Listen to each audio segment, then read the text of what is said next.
Excellent. So let's go and meet Dr. Singh. Yep. Thank you, Alosh. Yeah. Can you all hear me? Yeah, just yeah. Yes. Okay, Yes. yeah. And also thanks to Fatiha for inviting me to to do a webinar for this, for this session.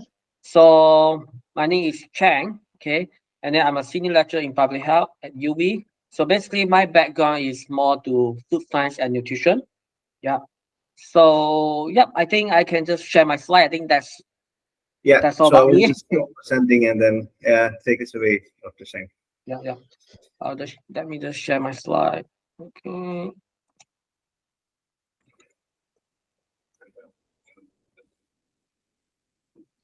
Okay. Is it sharing now? Yep. Yep. I can see that.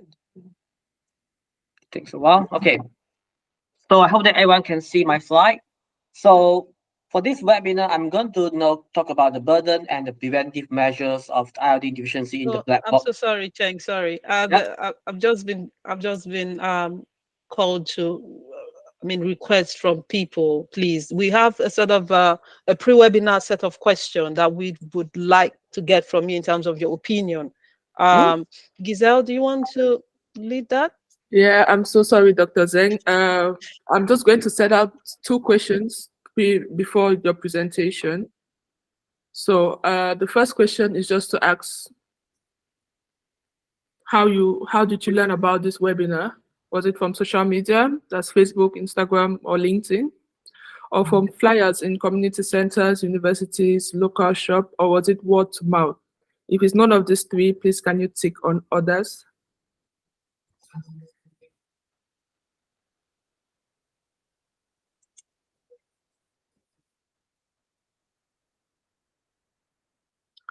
Just give it about a minute before I close this poll.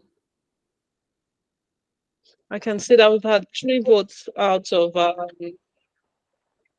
or 15 of us. Yes, 15 of us. So yeah, it would be really great if everyone could just answer the question. It would really help us to reach people better. So that's the reason why we are asking this question.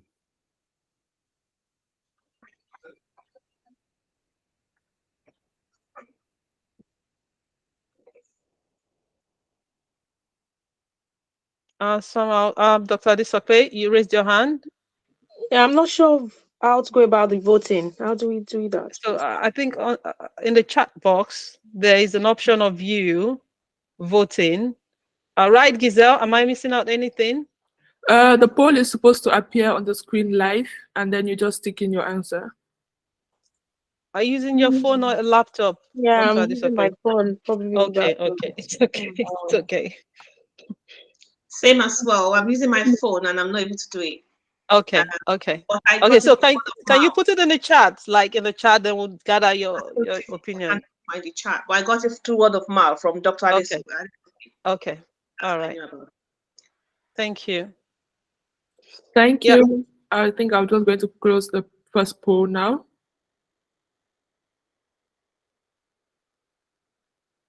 And the second poll is, what do you aim to gain from this webinar? So we just had a few options among the many objectives of the webinar. So general knowledge on iodine deficiency in the brain population, how we can increase our iodine intake, general knowledge on healthy lifestyle, or others.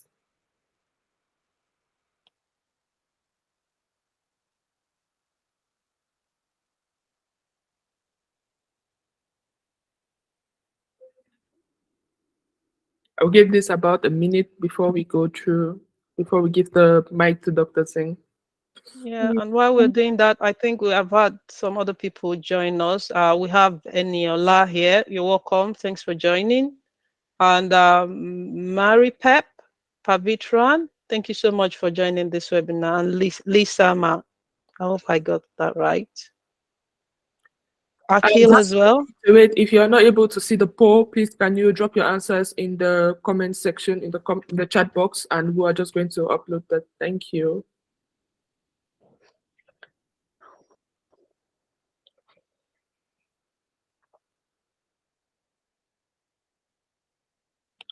Okay, I'm going to end the poll now. Sorry, 2 seconds, Cecile. So if people cannot see the poll, or if they're joining on their phone, all they need to do is to click the 3 buttons on the phone, the 3 dots, and then go to activities, and the polls would be there. So if that helps anyone, yeah, please do that. You just need to click the 3 buttons, the options button.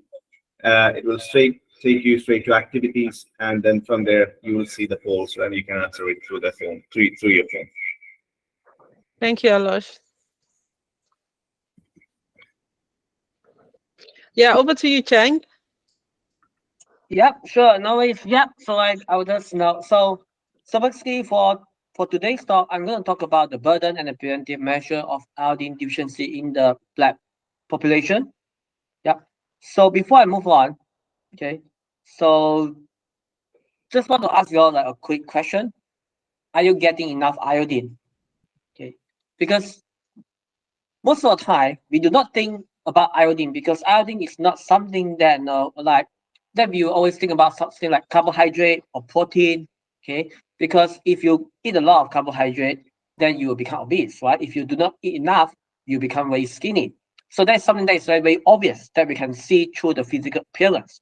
But for iodine, if you do not get enough iodine, it's not going to like to have like very severe physical symptoms unless there is a long-term iodine deficiency. And most of the time, if you go to the hospitals, I mean, like, you are unlikely to see, people are going to ask you, okay, do you want to get your iodine status being measured or not? Right? So that's why iodine is not getting, iodine deficiency is not getting a lot of attention, but it is indeed a very severe, like problems in some parts of the world. So I'm asking you all this question, and I hope that at the end of this session, at least you'll get some ideas about iodine and start to be aware that iodine deficiency can be quite a very severe issue if you do not pay attention to it, especially for the pregnant woman and also the lactating woman and also children. Yeah. So iodine, in general, we need iodine for normal thyroid function. Because if you do not get enough iodine, you will see that your thyroid gland, it will enlarge. And then that's where we are going to call it as goiter. If you do not get enough iodine in the diet, that can cause you iodine deficiency. So that's why we need to ensure that we get enough iodine from our diet. And then it affects about 30% of the world population. So that's quite a huge number of the populations. And one of the consequences of the iodine deficiency include enlargement of the thyroid gland, as I mentioned previously, and also impaired growth and neural development. Because studies have found that, for example, like if you do not get enough iodine, especially for the children, you might have a lower IQ. Yeah, lower IQ. So when you have a lower IQ, just imagine in the long term, you might do not do so well in your academic performance. You might score badly in your exams. And if that happens, just think about it might affect your employment opportunities. It might, limit your ability, to achieve your full potential.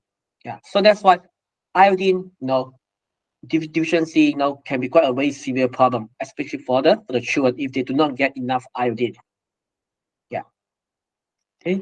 So before I move on to talk about iodine deficiency or iodine status, it's very important for us to know how do we assess iodine deficiency. Okay, and this slide is focusing on the non-pregnant population, but actually it's quite the same for the pregnant population or lactating population as well. So usually one of the commonly used methods to assess iodine deficiency is through the biochemical methods, because it's very objective and it's very straightforward. And how do we do that? We just collect urine sample. We just need urine samples, from the populations. And here is the cutoff, as you can see. Okay, so if your values is between 50 to 99, you are considered as mild iodine deficiency. And ideally, we want everyone to be above 100. This is for the cutoff for non-pregnant population. Okay, so this is quite straightforward. And then other methods include by measuring your thyroid function.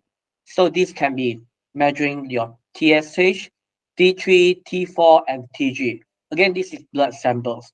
And usually, if you look at research studies, you know, if I go outside there to do a research study, usually what I will do is I will collect urine samples, because it's very easy, it's not invasive, right? Because I just need people urine samples because everyone will go to the toilet, definitely. So give me your urine sample and then we can measure the iodine concentration in your urine sample. So it's quite straightforward. And this is also the method that we use to measure, okay, the iodine status in children. Yeah. And then for the blood samples, this is quite challenging because some people, they are afraid of needles. And then, Like me. yeah, yeah, that's true. Because I remember when I was doing my PhD in New Zealand, there are some participants, I mean, like, we having difficulty to draw the blood samples from there, especially if they're afraid of needles. And sometimes when the needle just touches their skin, or when they just saw the needles, they will feel nervous, panic, okay, unable to breathe. So that's why that's why we have to stop. Yeah, because that is very common. At first, I was quite shocked, but then I realized, people do afraid of needles, and then also some individuals who are quite obese, it's very difficult for us to find their vein as well. Okay, and if you do this in the field, okay, if you do this, usually it's quite challenging, especially if you do this in remote area. You need to think about how can we store the blood samples, right? But for urine samples, if you have the urine sample, you can store it under the room temperature, okay, for about 3 days, 1 week, under normal temperature like 25 degrees Celsius. That's totally fine, okay, because you are going to store it in the small, like transparent bottle, okay, and then iodine is not going to be decomposed to other smaller elements. Iodine is still going to be iodine, okay, it's not going to break down to other smaller components, unlike fatty acid or carbohydrate, because iodine is the smallest element. It's still to be iodine. Yeah. Okay, so here are just like the cutoff, and then we usually measure iodine status through urine samples. Yeah, and in the hospitals, if you go to hospitals, to measure your iodine status, usually the doctors will order for the blood test. Okay, they will measure your TSH, T3, T4. Okay, but this result just provide information on the thyroid status. Okay, because usually if your thyroid function is normal, we will assume that, okay, you have enough iodine. Yeah, that is the assumption. Yeah. Okay.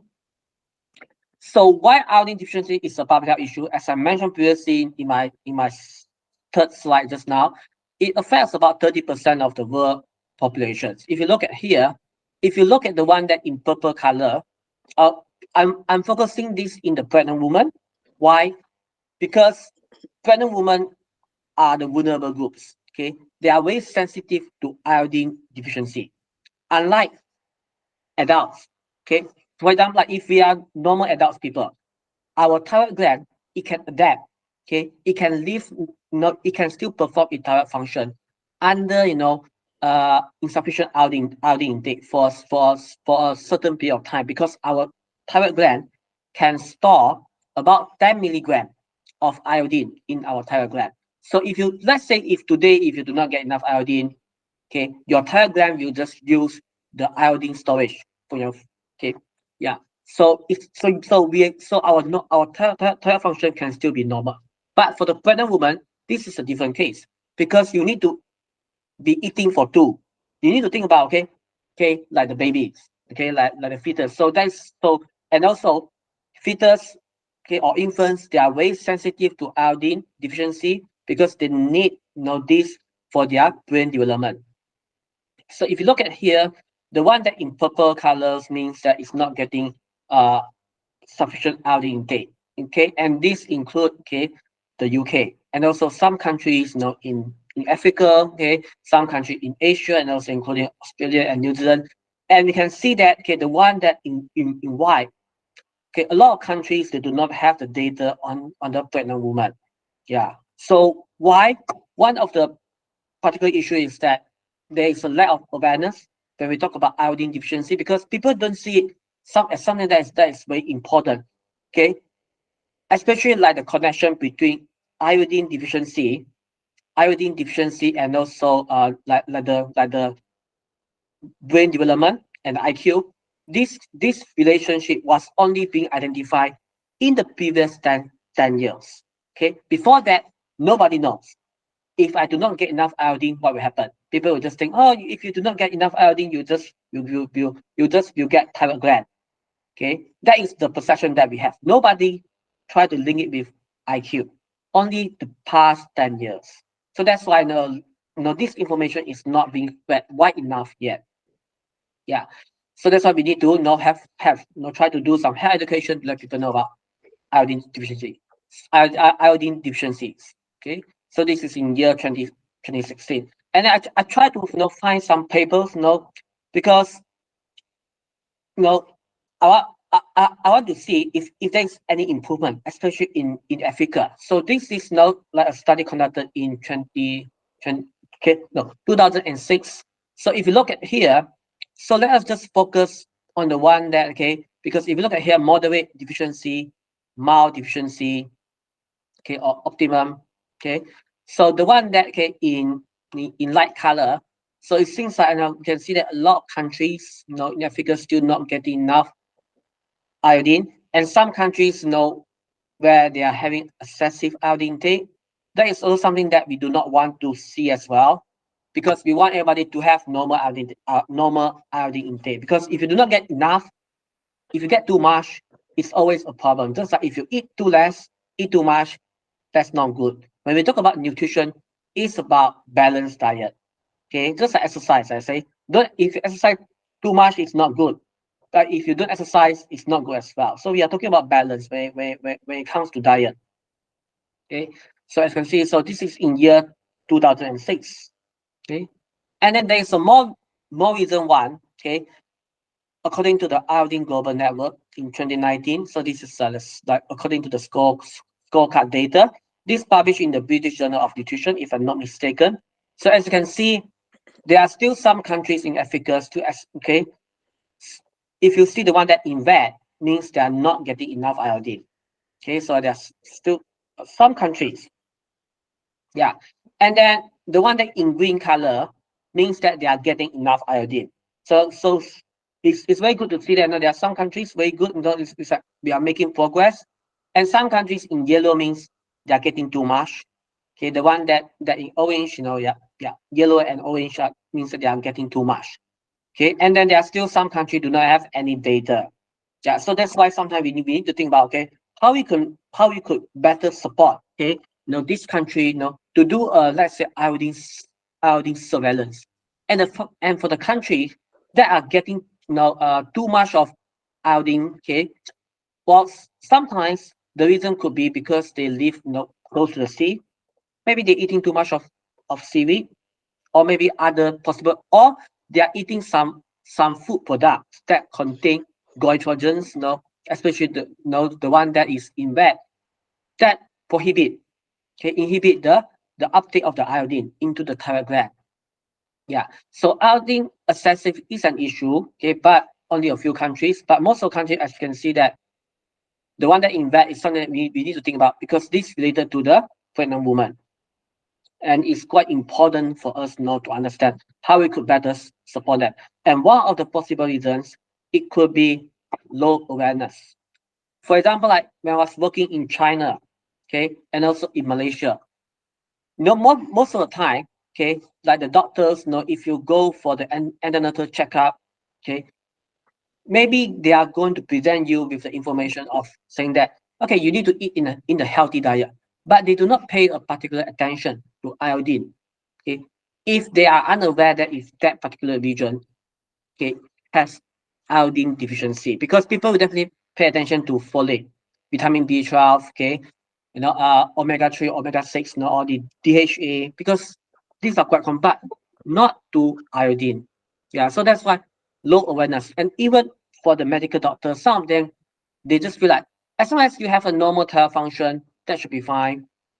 But then, as I say, normal thyroid function does not necessarily means that the person is getting enough of iodine.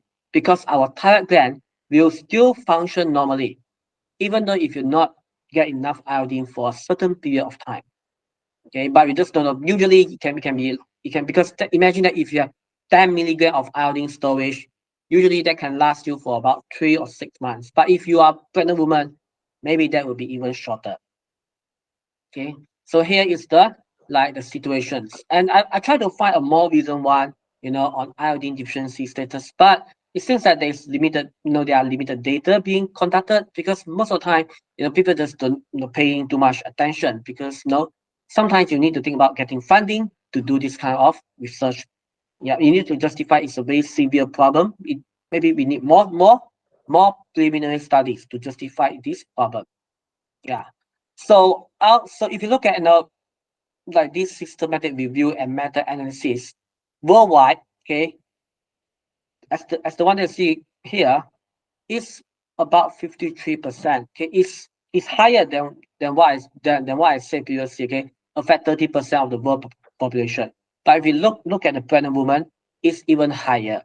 Well, as I say, most of the time maybe it's because of low awareness, and then people are not paying attention to iodine intake. Yeah, so and also maybe not taking iodine supplement as well, because if they are taking iodine supplements, that could be one of the possibilities. And also maybe the use of iodized salt, because in some countries, okay, even though if we are using the iodized salt, but the fortification level is not high enough to ensure that we get enough iodine from the salt. And also the storage condition of this iodized salt, are they being stored in the proper place to ensure that this quality of the iodized salt are being maintained? Yeah. So all this highlights the importance of and also the severity of the iodine deficiency in pregnant women. And I managed to find a lot of studies that conducted in the UK. Okay, so in the UK, we first found that pregnant women, in this case, is with obesity, was suboptimal. Means that they are not getting enough iodine because it's about 147. They need to be above 150. So that also tells us thing about we need to do some attention. And I look at like the iodine status in terms of the NECTs, because there's in order to link it with our today's topic. Okay, so it means that we need to think about how we could better support our populations, okay, to achieve enough iodine status. Yeah, because as we can see previously, from all these kind of figures, in pregnant women, this is a very, very severe problem. Yeah. So maternal iodine deficiency, if you're less than 150 microgram per liter, yep, so that will be an issue. Okay, and here are some of the physiological groups and their health consequences. So you can see, for all ages, if you do not get enough iodine, you see goiter, hypothyroidism, all this kind of stuff. Fetus, neonates, child, adolescent, adults. Yeah. I'm But sorry, yep. sorry, please, Dr. Cheng. I'm just wondering. There's a lot to process, and I want to give the audience the opportunity to ask questions. Yes. Then, so from my hand here, I've been like, oh wow, so this is linked to IQ, low IQ. There seems to be a lot of questions. So I want to allow I want to allow the audience to So one of the question is on okay. Do you want to read it out, please? Okay. One of the questions I have here, it reads: is the problem with iodine deficiency common knowledge? For example, are pregnant women told this at the start of the pregnancy? More like the knowledge and the importance of iodine for individuals, either depending on their current physiological state or health conditions. Do they get adequate information about about iodine and its importance as it affects their health? So for the questions, like the awareness of the iodine deficiency is quite low, okay, especially in the pregnant woman, based on the research that I have done. So basically, because people thought that as long as they consume iodized salt, as long as they eat seaweed, they eat fish, they should get enough iodine. Yeah, but actually, maybe that's not the case. And then it also depends on the knowledge of the medical doctors, because if the doctors, if they are not being taught to pay attention to this particular issue, then how are they going to educate like the pregnant woman? Because the pregnant woman will see this as a severe problem, as a nutritional issues, if this is being told by their doctors. Yeah, I've had 3 babies now boys are not babies again. And I don't think I've had the experience of a doctor telling me or mentioning that I need to increase my iodine intake. So it's Yeah. strange, Actually, because people will assume that as long as your thyroid function is normal, then you should be okay. But Okay. that does not equivalent to mean that you are getting good enough iodine status. So that means that there's a lot of work that we need to do, but again, it takes time, because people pay more attention to folic acid, right? Because if you don't get it, that can be because IQ is not something that you can see unless you do some measurement, Yeah. right? So they would take some time. And I can see that also what symptoms can one develop as a result of iodine deficiency. So usually you're not, you maybe you feel fatigue, okay? You might feel, for example, feel quite easily to get tired, because thyroid gland, they produce thyroid function. No, thyroid gland produce thyroid hormones. And these thyroid hormones, okay, they play a very important role in our normal body metabolism. But again, these symptoms are quite common, because if you feel fatigued, feel tired, it could be due to because you are working too much on that day. Why? Because you are just maybe just too tired. Because nobody will try to link it with iodine deficiency. So because it's not obvious, it's not specific. Okay, so you might have this symptom, but maybe you're not going to associate with iodine deficiency. Yeah, Okay. because it's not specific. So we will only able to, for example, to diagnose iodine deficiency through very severe symptoms such as thyroid enlargement, goiter, or if you go to get your thyroid gland being tested, you see your thyroid function test. I just want to ask the normal level. audience. Some of us don't know what the thyroid gland or where the thyroid gland is located. Is it located on the back or my chin? I'm not sure. That's somewhere here. That should be, okay, yeah. okay. Yeah. So if you feel like your here is you feel like there's enlargement, maybe. Okay. Yeah. Oh, no wonder we see more of this enlargement in Black women. Oh, I see. That's goiter, right? It's goiter. Yeah. Okay. Because they do not get enough iodine. Yeah. So if you say apart than low IQ, what are the other consequences? Well, as I mentioned previously, maybe you feel fatigued, you feel tired, but again, these consequences, they are not very specific. Okay, unless you go and get some clinical measurement being measured. Yeah. Okay. And how do we know that we have iodine deficiency? Well, you need to get your blood being tested. Okay. Go and also maybe go to measure your urinary iodine concentration. But usually in the hospital, they will not measure your urinary iodine concentration. Why? One of the possible reasons is because, in terms of cost, it's too cheap. Okay, they are not going to able to make money compared to asking you to collect your blood sample, get them being tested. Another issue is that there's no cutoff. Like the cutoff that I show to you all just now. That is for the population level. Population, for example, we will measure this population, and then we get the mean value of the population, and then we compare to this cutoff. We do not have individual cutoff. So that's why if you go to the hospitals, the doctors are not going to measure your urinary iodine concentration. Even they don't have the technician to do it. Yeah. But you can get your blood being tested, usually through the thyroid function. Okay.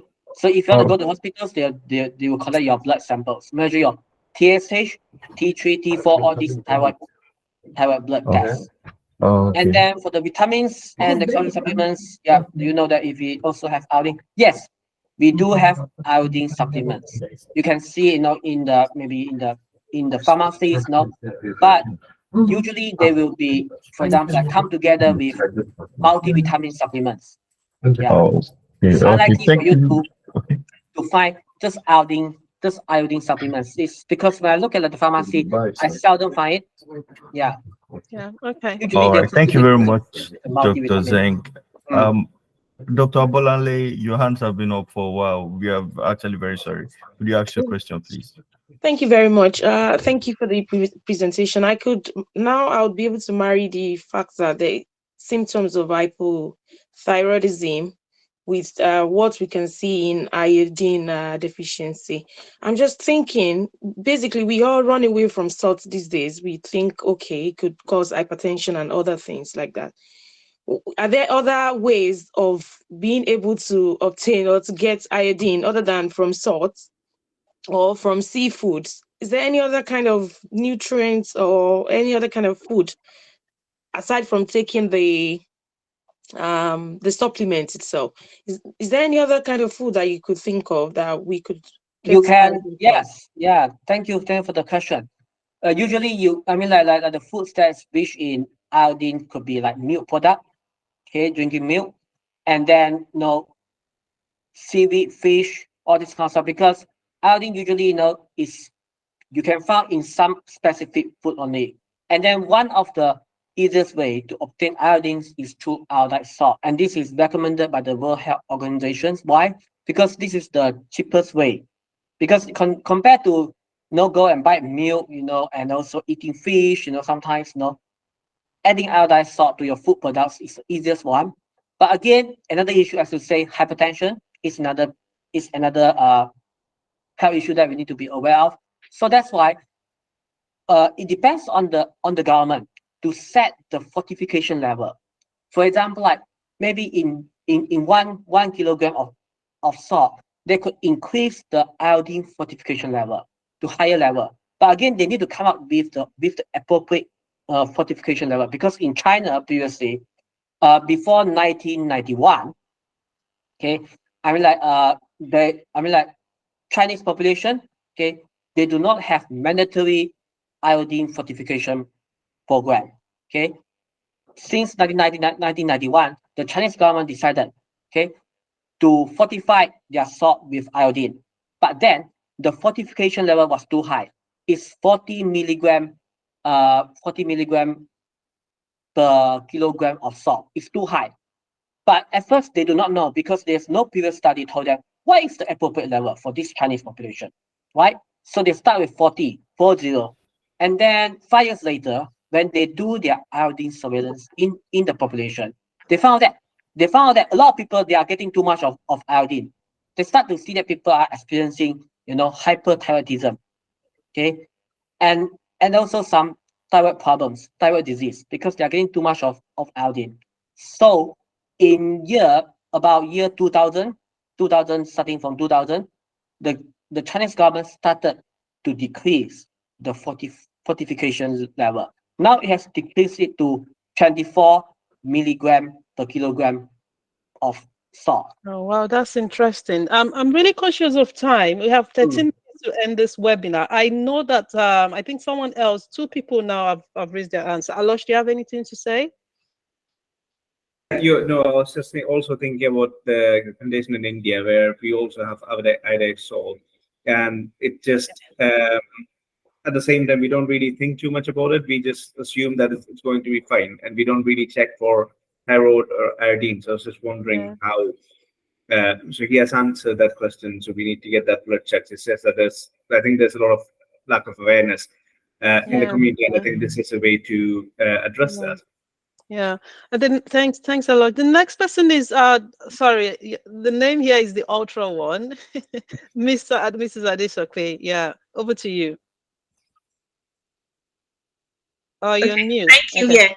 Yeah. So it's just, I think in the UK, the there's not much of iodized salt. I might be Mm. wrong, but it's not. Mm. I know in Nigeria, about 20 years ago, there was Oh. a universal iodization, salt iodization. So there was that. I don't know whether I still going, but here in the UK, I've been trying to look, Wow. and there's no iodine in it. So Wow. I don't know, because I'm very conscious of trying to look Yeah. before now. But Okay. I think it's not common there. So just to put that one out there. Oh, thank you so much. Is there like tablets? Just like you find, or we get calcium tablet, vitamin D tablets or capsules. Is there a way we can get such supplements I think we with just have to be iodine? careful over like Oh, doctor self-iodization as well. So I don't know. oh.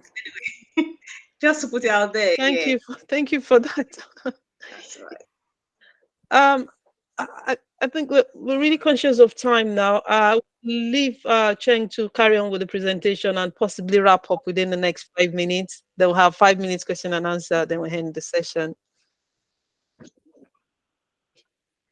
Oh, I can't hear you, Cheng. Not sure why that is so. Oh no. Can you all hear him, or is it my internet? I think it's from his end. Oh no.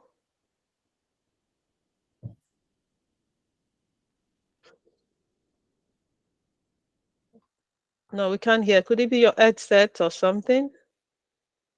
Or the pots? No. Do you want to leave and rejoin?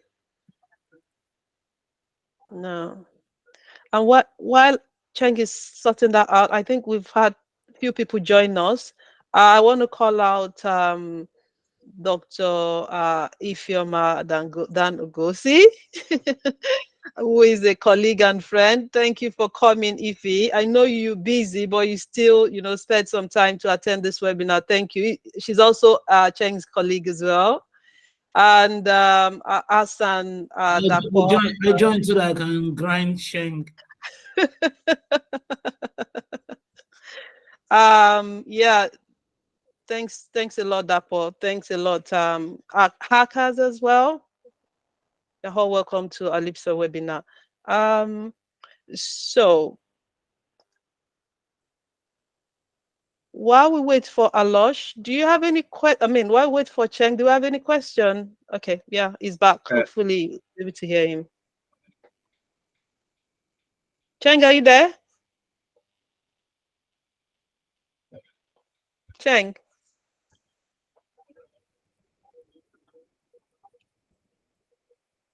We can't hear you, Cheng. Well, how come is when if he joined this session, we cannot hear you?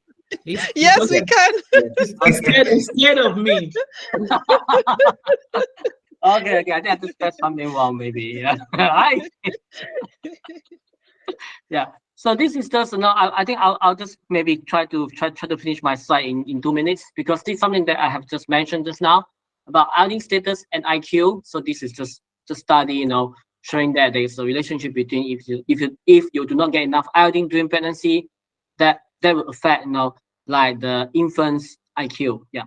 And at the moment, like there is one study published in Lancet, okay, saying that it can affect the IQ of the children up to 9 years old. So you can see, that's quite a long period of time. Yeah, and some studies try to follow up, okay, because I think that is from the ALIBSA study. Try to follow up to 18 years old, but they don't see a very significant effects anymore. But up to 9 years, yes, we still see a way, like iodine deficiency can affect IQ. So that's why we do not want our children, our next generation, okay, to be in a disadvantaged position just because they are not getting enough nutrients. Yeah. Okay. So this is dietary measure to prevent iodine deficiency. I think I have mentioned some of this just now. Right. So if you want to improve your iodine status, okay, you need to think about eating some fish, seafood daily, iodine fortification of food. Maybe because some food products they'll be fortified with iodine. So maybe that's will be some, for example, like because you can see some food products being fortified with vitamin D, vitamin A. So that would be also one of the possible way. And in some populations, especially in the UK, some people adopt vegetarian diet, right? or gluten-free diet, at some point, this can also affect the iodine status, because vegetarian diet, if you do not eat in a balanced way, how are you going to ensure that you get enough iodine? Because maybe you do not eat fish, right? So maybe you have to think about increase your consumption from other food products such as milk products, okay, or other products, that contain high food that is high in iodine. Yeah. So again, it just goes back about thinking about how do we ensure we get enough iodine if you are practicing a special diet. Yeah. So some suggestions and reflections. Okay. So throughout the preparation of this PowerPoint slide, I realized that we need to have more study focusing, okay, on the iodine status of the Black population. It's not enough. We need more. Okay. And if iodine deficiency, if it's not being corrected, that can lead to iodine deficiency disorder that include goiter. And also we need to think about what are the dietary guidelines that can help to address iodine deficiency. One of the easiest way is iodized salt, because you just need to add salt to your food, but then not adding too much, because sometimes I think because you just like the taste to make the food looks good, taste good. But then you think about if you're adding too much, then you get hypertension. Like for the Chinese population, like the salt intake is 10 grams per day. It's higher than what is being recommended by the WHO. WHO say you need to take like only 5 or 6 grams of salt per day, but Chinese population is getting 10 grams. Wow. So that's why. How do we measure? Well, we need to start measuring my salt in it, because I don't do that. Well, that is very difficult because why? Because usually, because usually you add that to your food. So what you could do is maybe you just for example, like for the salt shaker, before you use it, you just try to measure what is the gram after using it. Because sometimes when you are cooking, you add it during the cooking process. Yeah. Okay? And then during this cooking process, you add water, sometimes all that kind of stuff, no. So and then you share the food. So you actually you do not know how much salt you have taken in the accurate way. But what you could do is, if the food is being served, how much do you add after you finish cooking when you eat? So that maybe that can give you like a better idea. And usually for people to measure their salt consumption, usually we through biochemical markers, such as we collecting your 24-hour urine samples, and then we measure your sodium consumption. Yeah. Okay. Yeah, Alosh, your hand is raised. Yes, I just want to have a question as well. So, yeah, so we got right to the question slide, actually. So is it the same for example, is it the same amount of iodine intake for different people? For example, if it's just let's say it's my brother and it's me, is it going to be quite similar? Or does it vary within the family? So if we cook together within a family, does someone need more salt and does someone else need less salt? So do we have something like that as well? So if you talk about iodine, okay, or salt, I mean, like for the iodine intake for the children, okay, they need about 90 microgram, okay. But for adults, for those individuals who age 18 years old, 18, okay, they need about 150 milligram. Yeah. Yeah. So in and for essence, the woman, they need more because they are eating for two. okay. So in essence, if you're the type that feed on your children's meal, it's very likely you have less iodine, right? Yeah, less iodine. Yeah. Oh, okay. Yeah. So that's why sometimes, because we will not see the impact, because only under a very severe condition. For example, like if you want to see people have enlargement of thyroid gland, you might see only after 5 years. Yeah. Because the person have been not taking enough iodine for many years. Yeah. But if you look at some countries such as Japan, Korea, they're eating too much of iodine. But then we do not see, because if you get too many iodine, you also will experience goiter. Yeah. If you don't get enough, you also experience goiter. But in Japan, we don't see there's a high incidence of the thyroid disease. Why? Okay. Just imagine if you have been many decades of generation, if you have been get used to it, your thyroid gland will adapt to high iodine intake. So if you know how to process it, Yeah, just like Yeah.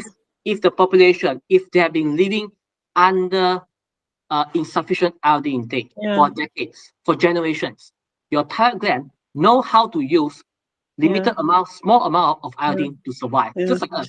If you Yeah. earn a lot, you spend more. You earn little, you spend in Yeah. a little way. Yeah. Same Yeah. thing with our thyroid gland. So Thank you so much, Cheng. I'm really conscious of time. I mean, I've been giving you electronic claps from here. Well deserved. Thank you very much. no, thank you. Can you stop sharing, please? Okay, We need let to me just take stop sharing. a screen grab Yeah. of the attendees. Please, can you possibly switch on your cameras if you can, please? It's just for us to have a screen grab of your faces, and to also broadcast on social media as well. Toby, are you in charge of that? You're muted. Yes, please. So, Okay. And why? Philip, Pavitran, Okay. Akil, Akas, Okay, that's Dapo, fine. You can just Eniola. do the little you Can you can do. just turn your cameras on if you can? Thank you very much. Thank Yeah, you. Giselle. Do you, so wrapping up? Do you have questions for us, Giselle? I have a question. You fashion me, you're not giving me any. Oh, sorry, Ify. I'm so sorry. My I'm hands really are up. sorry. Sorry. And obviously, I think Google Meet doesn't show the hands when you do them. Sorry. No, it's nothing to do with you at all. I think we were thinking. I'm just responding to the question that Fatia asked about how do we know how much salt intake we have per day. I think there are papers because I was going to say, oh, maybe that will be a study we can do to understand how to calculate or to measure our salt intake per day. But there's already a paper co-authored by Carberry and Muller in 2023 that says how to calculate your salt intake. It's by knowing the sodium content in your urine. You Okay. measure your urine salt intake per sodium per day. You know how much salt you have taken, how many grams or so. But I think also maybe I'll send I don't know if you're The link, if you can put it in the chat, that would be yeah, great. I can put it in the chat and then Yeah. we can have that. But I haven't got it on my computer, Okay. so I can probably send it to you, and then you can probably send it to just how to calculate your salt intake. Okay. Um, Thank you very much. and I think what I wanted to say is you don't really get your iodine only from salt anyway. So since you get it from fish and from Seafoods, other seafood, like you know, Cheng said. yeah, I think we should endeavor to and if you notice that when we grow older, we start getting advice to stop eating meat. And Yeah. eat less meat and eat more fish. Yeah. So you'll be forced to do that. I think, and lots of young people I know don't really like eating fish. So maybe if we can encourage our families to start eating more fish and seafood that I've been doing in my house. I just roast a salmon, make it really taste nice, and fry plantain and yams. Okay. Put it on the side, so it's interesting. That's rich people's It's food. it's not really rich. It's you can give a treat to your family, right? So I'm not suggesting ways you can do that. Don't listen to Patia. Patia is being naughty. All right, so that's my question and my contribution really, because I'm here to support my colleague Sheng. Thanks, Ify. Thank you, Giselle. Thank you, Ify. Do you have any question, Giselle? Thank you very much for your contribution, Dr. Ify. Before we end the session, please, we just have a few questions that we would like you to answer. And I'm going to launch the first poll. Please remember that if you cannot see the poll, just drop in your answers in the comment section and we'll add up the data. And this poll will be for about 1 minute, basically getting you to rate the presentation. So the question for those that cannot see the poll, how would you rate this webinar? The first option is 1 to 4, then 4 to 8, and then 9 to 10. And I can see someone joining. as I said before, if you can't do it, if you're not using a laptop to do this, you can just go to the three dots and then click activities, and then you'll be able to see the poll there as well.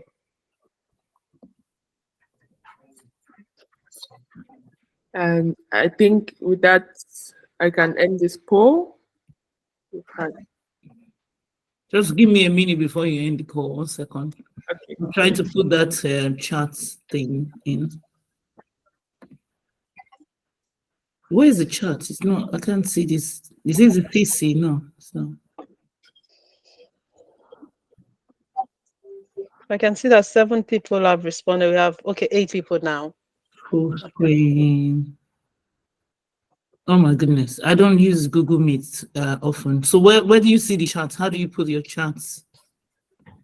Are you on a phone or a laptop? I'm on a laptop. So it's in the bottom right corner.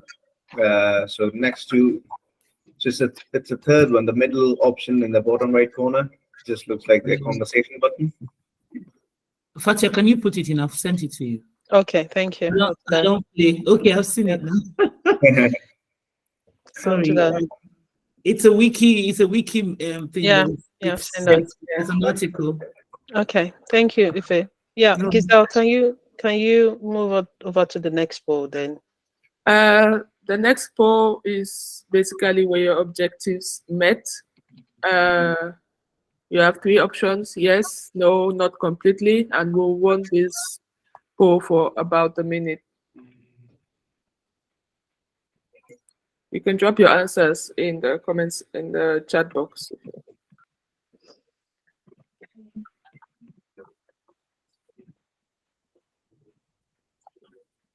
So while we're doing that, Alosh, do you want to share your screen? Yes, absolutely. Is that the last question, though? Yes. Yeah. Yes. There's one more question. Giselle, All right, okay. I'm conscious of time. Yeah, last question. Last question. Very important question. Please, Okay. we'd like to know what improvements you suggest to the team, the technical platform improvements, presentation improvements, time management, or other improvements. Can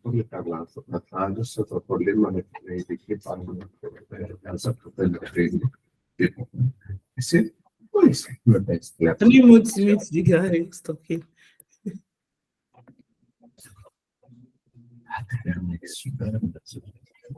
Toby, please mute. Thank you. Okay. Yeah, Alosh, do you want to share your screen? Yeah, Thanks, absolutely. Giselle. That's all right, Giselle. We're free. Yeah. Okay, thank you. I'm just going to share my screen and then show where we are now and then what are we going to do next. So this was actually the February edition, January edition of webinar. The webinar usually happens on last Wednesdays of every month. So we are going back to that pattern next month. So it would be on the 28th of February. So we are looking to keep the same time. So it seems we are attracting a lot more people with this time frame. So we want to keep doing that. So what I will do is that first I will send you the recording from this webinar to all of you participants. And then as you might have known, we already got a new website for ALIBSA, which we haven't discussed yet. So Yay. yes, well done, all of us, and well done, Phil. So it's alibsa.com, so ALIBSA.com. So we will put more details out there, but I will also share these details to you on an email, so you can register it directly from that email and the website as well. So I think that's all from me, and thank you so much for all of you coming. So I think we had 21 people, more than that probably. So that was excellent. Thank you all for coming. We've come to the end of the webinar, but before we leave, I want to specially thank Dr. Cheng and Dr. Ife, who are my colleagues. I quite appreciate that we have busy schedule, but thank you so much for attending this webinar, and thanks to you all as well. We will definitely see you by God's grace on the 28th of February. please watch out for the link as well. Have a great day. Thank you. Thank you. Bye. Thank you. you. Nadia, Bye. Thank you.